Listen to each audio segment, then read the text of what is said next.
এই পৃথিবী থাকার জায়গা নয়। কিয়ামতের সময় আল্লাহ তাআলা মালাকুল মাউতকে বলবেন, সবার রূহ কবজ করে ফেলো, সবার, কেউ থাকবে না, সবার রূহ কবজ হয়ে যাবে।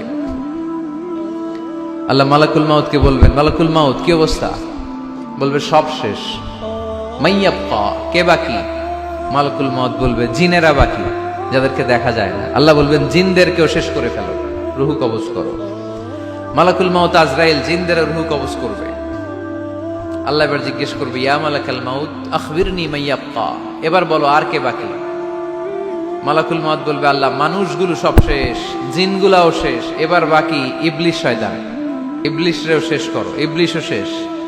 আল্লাহ আবার জিজ্ঞেস করবেন, ইয়া মালাকাল মাউতি মাইয়াবকা, আর কে বেঁচে আছে বলো? মালাকুল মাউত বলবে, আল্লাহ আপনার কথা অনুযায়ী পৃথিবীর সব মানুষের রূহ কবজ করলাম, সব জিনদের রূহ কবজ করলাম, ইবলিসের রূহ কবজ করলাম, এখন আছে শুধু ফেরেশতারা। আছে কারা?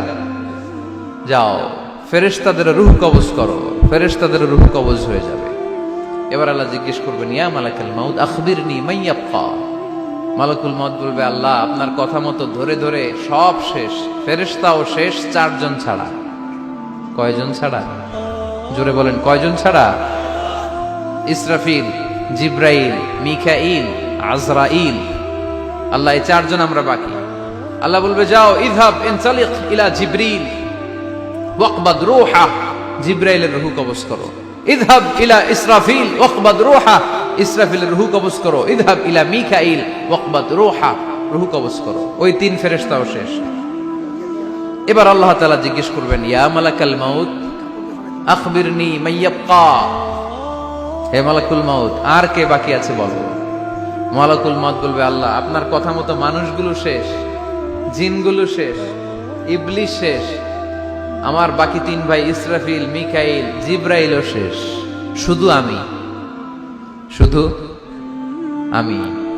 আল্লাহ বলবেন, কেউ নাই? মালাকুল মাউত বলবে, না আল্লাহ কেউ নাই। এবার আল্লাহ তাআলা বলবেন, মালাকুল মাউত তুমি তো সবাই রে মারছো, এবার তুমি মরো, এবার তুমি মরো, তুমি মরো। শোনার সাথে সাথে মালাকুল মাউতের কাঁপুনি ছুটে যাবে, খিঁচুনি এসে যাবে ভয়ে। আল্লাহ বলবেন, কাঁপুনি দিয়ে তো লাভ নাই, কারণ কুল্লু নাফসিন যায়িকাতুল। রব্বুল আলামিন বলবেন, মালাকুল মাউত কেঁদো না, এটাই দুনিয়ার বিধান, আমি আল্লাহর দেয়া বিধান, এটাই জন্মালেই মরতে হয়। যাও জান্নাত জাহান্নামের মাঝখানে একটা জায়গা আছে, জায়গাটার নাম হলো আরাফ। এই আরাফের মধ্যেখানে যে দাঁড়াও, ওখানে যে মালাকুল মাউত কাঁপতে থাকবে।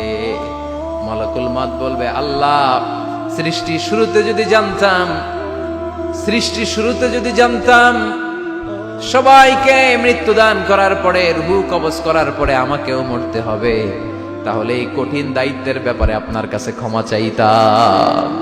আজকে আমারও যে ভাগ্য বরণ করে নিতে হবে সৃষ্টির শুরুতে, আমি এটা কল্পনাই করতে পারিনি।